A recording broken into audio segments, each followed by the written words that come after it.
다음 납세 의무를 보겠습니다. 그 납세 의무는 이제 거주자하고 비거주자로서 국내 원천 소득이 있는 개인. 그러니까 비거주자는 이제 국내 원천 소득이 있어야 되고 비거주자는 이 말이 없잖아요. 그래서 국내외 소득에 대해서 지는 겁니다. 이 개는 아까 제가 말씀드렸지만 자연인하고 법인 아닌 단체, 그러니까 우리 흔히 말하는 우리 개인 이런 사람이 아니라 좀 더 넓은 개념이에요. 법적인 개념입니다. 그다음에 다음 각호의 어느 하나에 하던 자는 원천 징수한 소득세 납부할 의무. 원천 징수 납부 의무죠. 거주자, 비거주자, 내국법인, 외국법인은 국내 지정, 영업소득 그 밖에 이 법이 정하는 원천 징수 의무죠.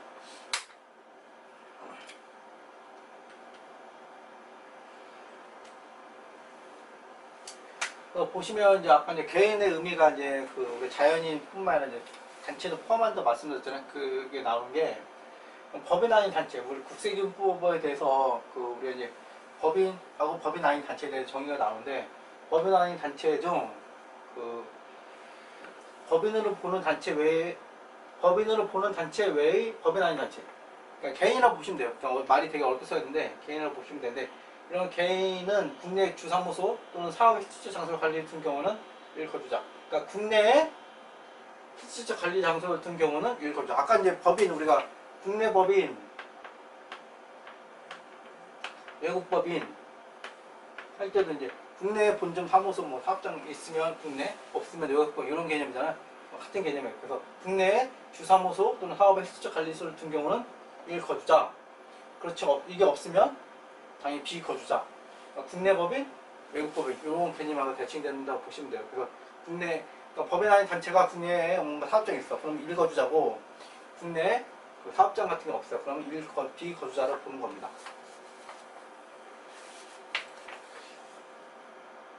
그래서 이제 그 다음 각 호에 해당하는 경우는 이제 단체인데 단체는 어떻게 하냐면 단체는 세금 소득세를 어떻게 내냐면 각 구성원별로 내는 거예요. 각 구성원별로 내는데 언제 내냐면 분배 비율이 정해져 있는 거예요. 분배 비율이 정해져 있고 분배 비율이 확인되는 경우. 그다음에 분배 비율이 정해져 있지 않지만 이익이 분배되는 것을 확인되는 경우. 그러니까 기본적으로 그러니까 이게 말이 좀 왔다 갔다 했는데 원칙은 분배 비율이 확인되면 구성원별로 하는 거예요. 그러니까 단체, 법인 아닌 단체, 법인 아닌 단체하고 이제 자연인이 있습니다. 자연인이 이제 개인인 거예요. 개인인 거고, 이 개인이 거주자하고 비거주자하고 나누는 겁니다. 나누는 거고, 법인 아닌 단체는 이익을 이제 구성원별로 분배를 해요. 분배를 하면 구성원한테 소득이 기속이 되는 겁니다. 기속이 되고 분배하지 않으면 단체가 납세를 하는 겁니다. 그런 거예요. 그러니까 우리 이제 제가 이거 앞부분 하나 안 들었는데 그 소득세 가세단위는 개인이에요. 개인한테 이제 하나하나 개인한테 추적하내면 다 그쪽한테 기소시켜서 주는 거예요. 그래서 이제 구성원별로 이제 이익을 분배하기 때문에 분배된 사람한테 가서 소득세를 징수하는 겁니다. 그런데 이제 분배를 하지 않는다. 그러면 그 단체를 1거주자로 보고 그 소득세를 징수하는 겁니다. 그 얘기인 거예요. 그래서 분배 비율이 정해져서 분배한다. 그러면 구성원별로 그 소득을 나눈다는 거고 아니면 그 1거주자로 보는 거예요.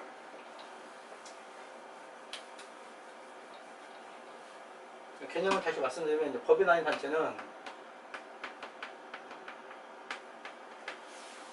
그래서 소득이 있잖아요. 소득 있으면 이제 분배되는 소득이 있고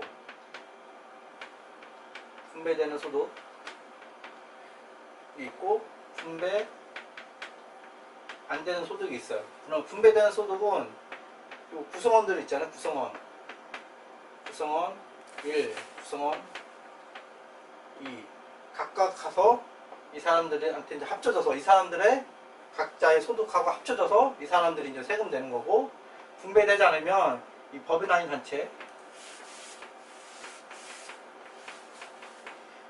단체가 개인으로 가서 이 법인 아닌 단체가 소득세를 납부를 하는 겁니다. 그런 식으로 설명이 되어진 겁니다.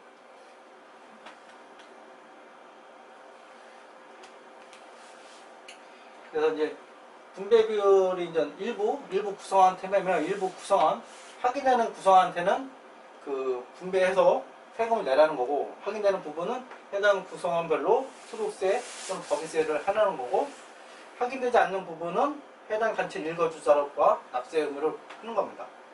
여기 보시면 이제 소득세와 법인세에 대한 그 얘기 되어 있는데, 이 개인이 제가 말씀드렸죠. 개인이 이제 자연인하고 자연인 외적인 걸 포함한 거예요. 그래서 이제 그 자연인 외적인 걸 포함하기 때문에 법인도 들어올 수가 있잖아요. 그래서 법인세라는 단어를 쓴 겁니다. 그래서 여러분들이 이제 법을 볼 때 지금 이런 게 좀 처음 보실 때 헷갈린데, 이 구성원이 자연인만 있는 게 아니에요. 왜냐면 법인 아닌 단체는 자연인만 가입하는 게 아니라 우리 일반 법인 단체들도 가입할 수가 있잖아요. 그렇기 때문에 성격에 따라서 법인세를 납부할 수가 있는 거예요. 네, 법인으로 보는 단체 외의 법인 아닌 단체에 해당하는 국외투자기구 같은 경우는 국내 원천 소득을 실질 소득으로 보는 경우 국외투자기구는 일거주자. 그러니까 국외투자기구니까 그 우리 이제 실질적인 사업장소 없으면 비거주자로 보는 거기 때문에 일비거주로 보아 소득세 납세 의무를 지는 겁니다. 그래 소득세 관련해서 소득세하고 법인세 관련해서 이제 그 론스타 사건 여러분들 잘 모를 수가 있는데 그 우리 IMF 때 이제 그 론스타 사건을 위해서 이제 우리 이제 세법이 많이 글로벌화 됐습니다. 그래서 이제 론스타 사건 이후로 이제 그 세법이 글로벌화 되고 IMF 이후로 이제 펀드도 많이 들어오고 그래서 우리가 자본시장도 많이 개방화돼서 이런 금융상품 쪽이 이제 소득세 쪽에서 복잡해지고 어려워지고 있습니다. 네, 공동사업에 관한 대상인데 공동사업도 이제 그 제가 이제 처음 말씀드린 것처럼 그 교수님들이 좋아하고 시험 문제 가끔 나오는 것들이 공동사업 좀 예외적인 거기 때문에 그 많이 나오는 거예요. 그러니까 우리 기본적으로 소득세는 개인한테 다 가는 걸로 머릿속에 있으면 됩니다. 공동사업도 마찬가지로 공동사업 금액을 계산하는 경우는 이제 그 공동사업의 그 납부세 먼저 계산하는 거예요. 먼저 공동사업의 납부세액을 계산하고 그다음에 공동사업이기 때문에 이제 공동사업자가 있잖아요. 사업자별로 또 이렇게 분배를 하는 거예요. 공동사업자별로 분배하고 공동사업자별로 세금을 나누는 거예요.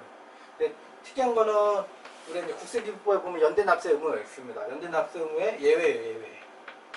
공동사업은 각자한테 뿌려주지만 연대납세 하지 않습니다. 연대납세 하지 않는데 예외적으로 연대납세를 하지 않는데 이거에 또 예외가 있어요. 특수관계자. 그러니까 구성원 간의 특수관계자끼리는 또 연대납세 의무가 됩니다. 그 얘기를 하는 거예요. 그래서 공동사업자별 납세 의무를 지는데 주된 공동사업자에게 합산되는 경우 이게 이제 특수관계자입니다. 주된 공동사업자 합산과세 되는 경우는 그 주된 공동사업자의 특수관계에는 소득금액을 한도로 주된 공동사업자 연대에 납세 의무를 진다. 그러니까 공동사업자는 각각한테 가서 이제 각각의 이제 끊어진 상태로 이제 납세를 하는 건데, 우리 특수관계자인 경우는 서로 간에 그 연대 납세 의무를 한다. 한도는 자기한테 배분돼 소득금액을 한다. 이 얘기입니다. 그래서 이게 예외가 돼서 문제에 가끔 나옵니다. 그 다음에 이제 우리가 상속. 그 피상속인의 소득금액, 죽은 사람이죠, 죽은 사람. 상속인은 상속받은 사람이고, 피상속인의 소득금액에 대해서는 상속인이 납세 의무를 집니다. 당연히 상속인이 이제 피상속인이 죽었으니까 납세를 할 수 없잖아요. 그렇기 때문에 상속인 납세 의무를 지는 겁니다. 당연히 납세 의무도 자기가 받아야 될 부분 한도 내에서 그 납세 의무를 지는 겁니다.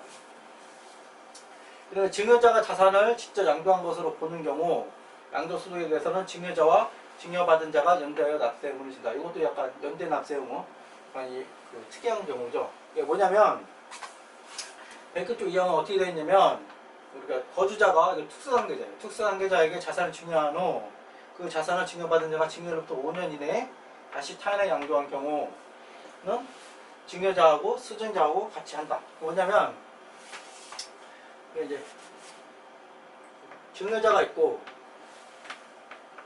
수증자가 있어요. 그 다음에 제3자. 이 사람이 이제 많이 이제 자산을 이제 보유한 거예요. 보유해서 이 사람한테 바로 팔면 그 차액이 크잖아요.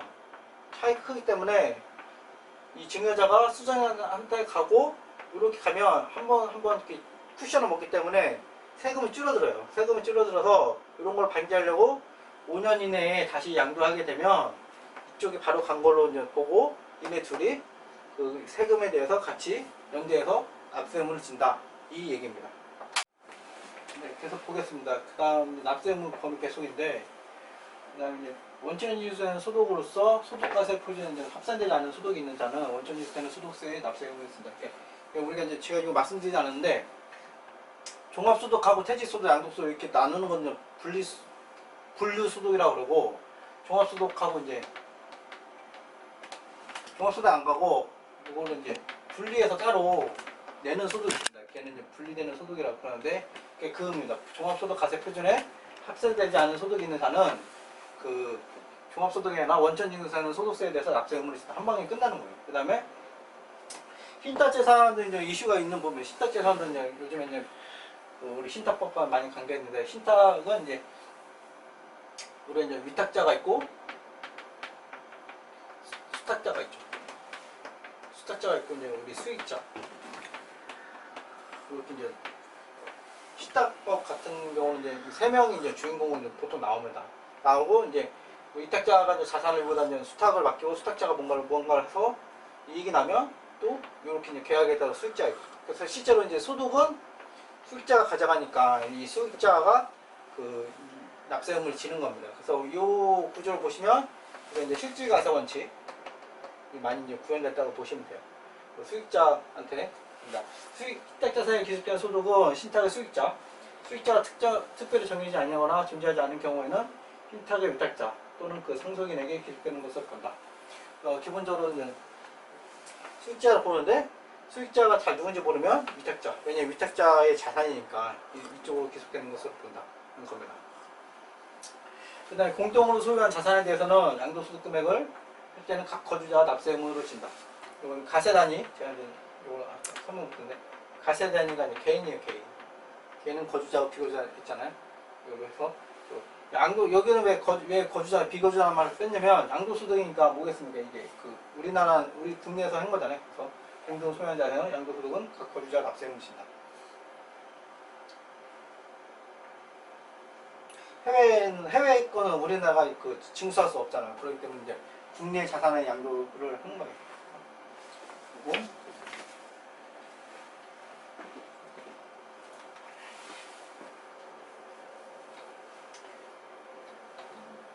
신탁 관련해서 이제 우리 시행령법이나 보면 신탁업을 경영한 자는 신탁업을 경영한 자가 이제 수탁자입니다.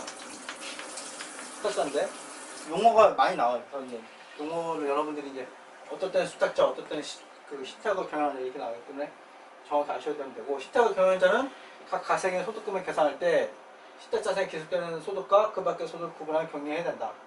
무슨 말이냐면 수탁자는 신탁자산이 있고 그 다음에 법률 용어이기 때문에 재산이라는 표현을 쓴 거예요. 우리는 그 다음에 신탁 외가 있잖아요. 신탁 외. 왜냐면 여기서 나오는 수익은 수익자가 따로 이제 가야 되니까 이거를 구분하려면 이걸 수익자를 우리가 찾으려면 어떻게 돼요? 아니 구분할 경영해야 되잖아요. 이 당연한만 써 있는 거예요. 그 다음에 3조 가세소득 범위 보겠습니다. 가세소득은 이제 거주자는 우리가 이제 국내외 소득, 그러니까 비거주자는 국내 원천 소득에 대해서만 가세를 하게 되는 거예요. 예외적으로 거주자는 이게 국적이 아니잖아요. 국적이 아니고 이제 한국에 우리나라에 많이 체류에 이제 끼는 사람이라고 보시면 될 겁니다. 주소가 있거나 183일 이상 이렇게 그냥 보시면 되는데, 그러니까 외국인이 좀 포함될 수 있는 거죠. 외국인이 포함될 수 있습니다. 그래서 예외적으로 거주자는 모든 소득에 대해서 가세를 한다. 이 소득세에서 이제 정의하고 있는 열거된 소득에 대해서 모두 다 했는데, 예를 둔 거예요. 이런 거주자의 개념 때문에. 가세에 기한 종료일 10년 전부터 국내에 주소나 거소를 둔 기간 합계가 5년. 가세 기한 종료 10년 전부터 국내에 주소나 거소를 둔 기간의 기간의 합계이기 때문에 연속하여 있을 필요가 없는 거고 띄엄띄엄 있는 거예요. 이런 용어도 좀 정확히 아시면 되고, 합계가 5년 이하인 외국인 거주자에게는 외국인 거주자. 그러니까 이제 이런 외국인이 될 수가 있으니까 외국인 거주자에는 국내에서 지급되거나 국내로 송금된 소득에 대해서만 가세한다. 그러니까 완전 이제 국내 체류가 아주 길지 않은 5년 기간 합계가 이제 5년 이내인 경우는 우리가 이제 국내에서 지급되거나 송금된 소득 봐준 거죠. 보시면 이제 10년 전이고 왜 5년이냐면 왜 5년이겠습니까? 183일이 약 6개월이잖아요. 6개월. 그러니까 10년 동안 183일을 딱딱딱 맞추면 5년 정도가 되는 거예요. 기간이. 그래서 이렇게 돼서 10년, 5년 이런 개념이 들어온 겁니다. 그래서 5년 이하인 경우는 우리가 국내에서 지급되거나 국내에서 송금된 소득에 대해서 가세한다.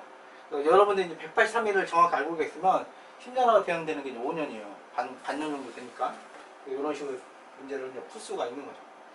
비거주자에게는 국내 원천 소득에 대해서만 가세하고, 거주자에서는 소득세법에 예고된 소득만 하는데 10년, 5년 이하인 외국인 거주자는 국내에서 생긴 것만 한다. 이렇게 알고 계시면 됩니다.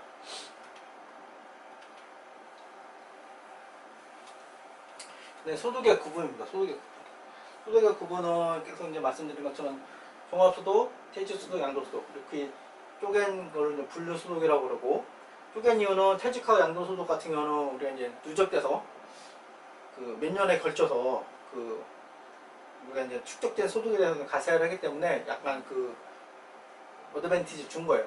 개인들한테. 그래서 이제 구분해서 하는 거고, 종합소득은 이자, 배당, 사업, 근로, 연금, 기타 소득이 있습니다. 그래서 이제 요 기타 소득도 뭐 여기에 포함되지 않은 이거 전부 다 통하는 게 아니라 이거 열거됐어요.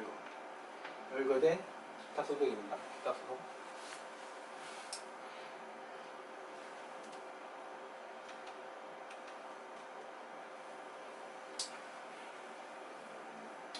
위쪽 친구는 제가 이제 계속 말씀드리지만 중요한 부분, 시험에 나왔던 부분 위주로 되어 있습니다. 그래서 가세기한은 1월 1일부터 12월 30일까지 1년으로 하는 거예요. 소득세는 편의적으로 이제 행정적으로 이제 끄는 거예요. 1년 단위로 1년이면 기준으로 이제 끄는 거고, 사망하면 사망한 날까지로 하는 겁니다. 사망한 날까지 하고 얘를 이 사람이 1월 1일부터 1월 30일에 사망했다. 이때가 1억이다. 그러면은 가세 표준을 12억으로 1년 기준 환산하거나 이런 거 하지 않습니다. 그냥 끊으면 다 끝까지 하고 환산하지 않는다. 이런 거고. 네, 출국한 경우는 출국한 날까지로 한다. 출국한 다음 날부터는 비거주가 된다.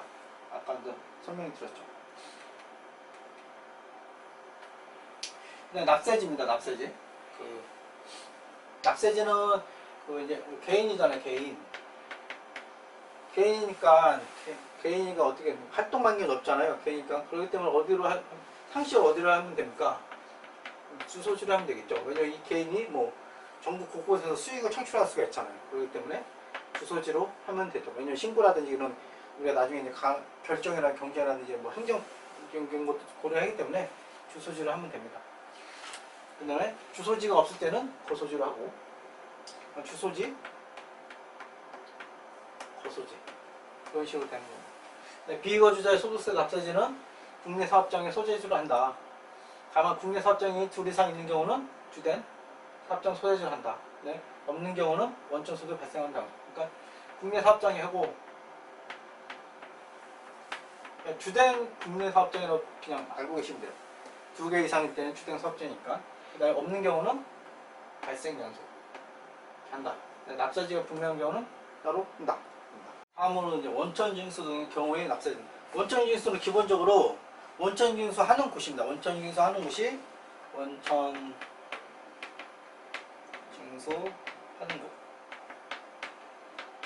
하는 곳이 납세지예요. 납세지인데 법조문은 이런 식으로 표현이 안 됐고, 보시면 이제 법조문은 어떻게 되냐면 거주자인 경우는 주된 사업장으로 되어 있고, 네, 주된 사업장 외에 원천징수 사는 경우에는 그 사업장, 그러니까 원천징수 사는 경우, 원천징수 하는 장소가 납세지라고 보시면 돼요.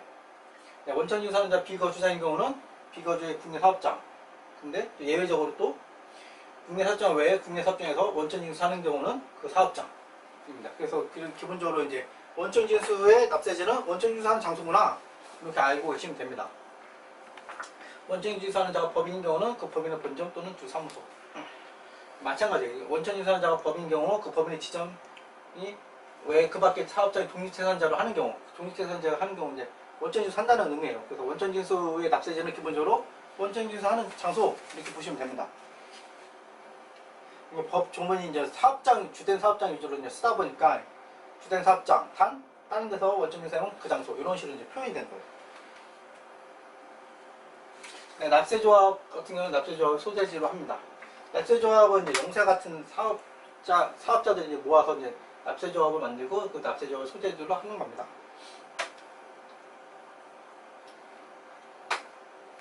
상속 등의 경우의 납세지입니다. 상속인 또는 납세지, 납세관리인이 대통령이 정하는 바에 따라서 그 관할 세무적인 납세지로 신고하는 장소.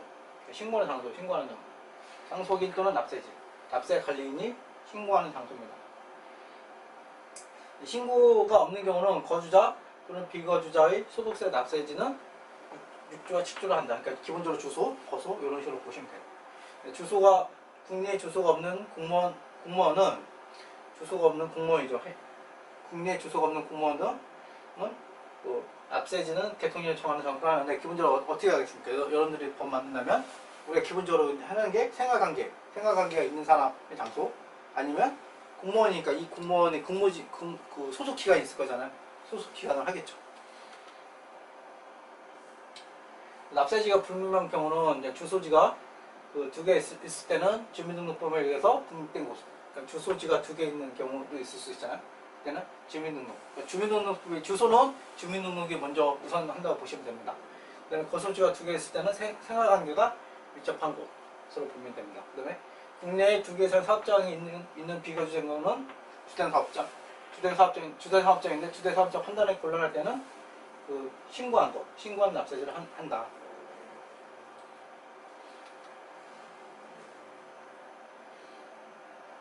네, 납세지 신고를 하고자 하는 자는 납세지 신고서를 납세지 관할 세무서장에게 제출한다 하는 거고, 네, 공무원 등 정하는 사람, 아까 나왔던 것처럼 공무원 같은 경우는 생활의 근거지 또는 소속기관 소재지, 기본적인 겁니다. 납세지 지정이 있습니다. 납세지 지정.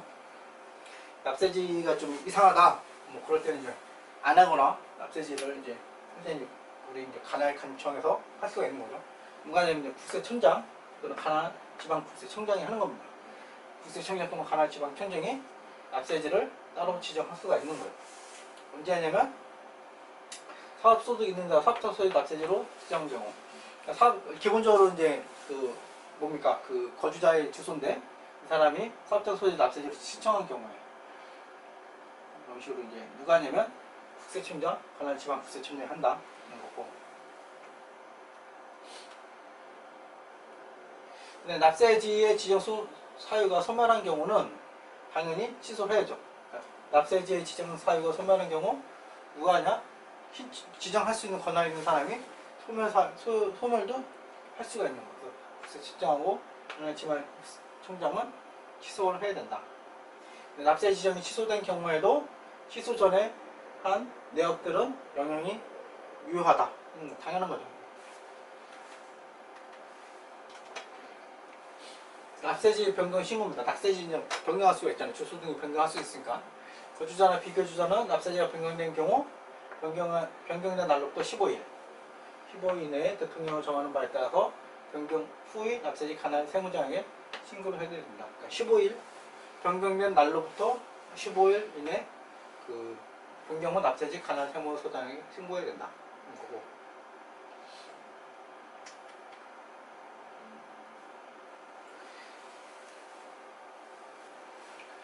납세지 주소가 변경된 때나 부가세법 사업자 등록을 전정을 해야 되잖아요. 이때는 정정한 걸로 납세지 변경신고를 한 것으로 본다.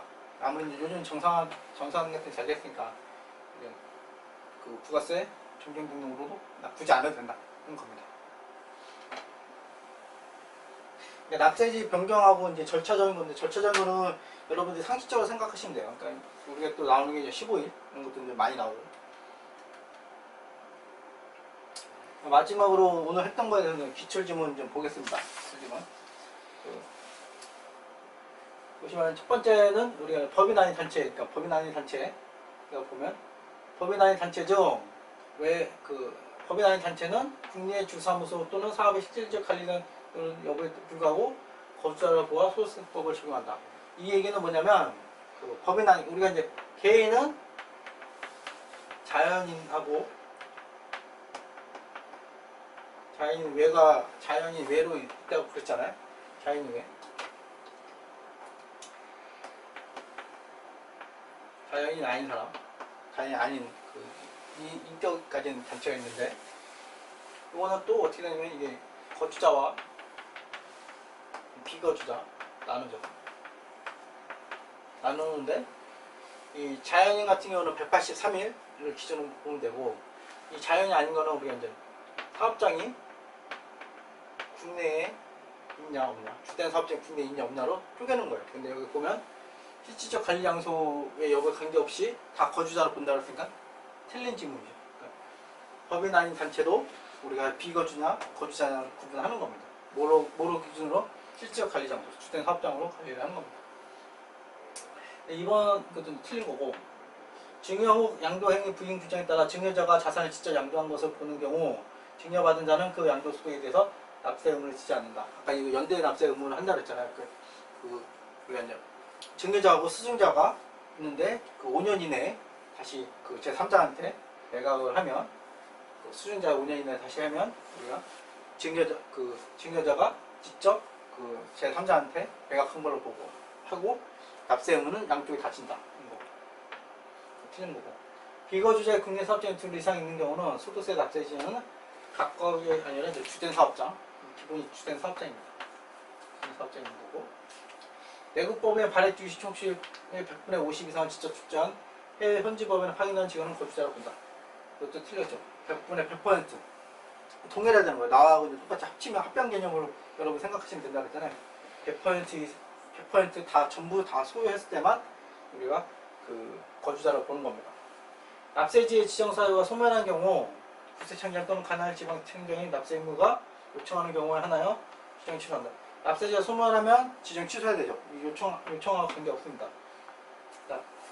납세지의 지정사유가 소멸하면 취소하는 거예요. 납세지 지정사유가 있으면 지정해야 되는 거고, 지정사유가 소멸하면 취소해야 되는 거고, 같다는 겁니다.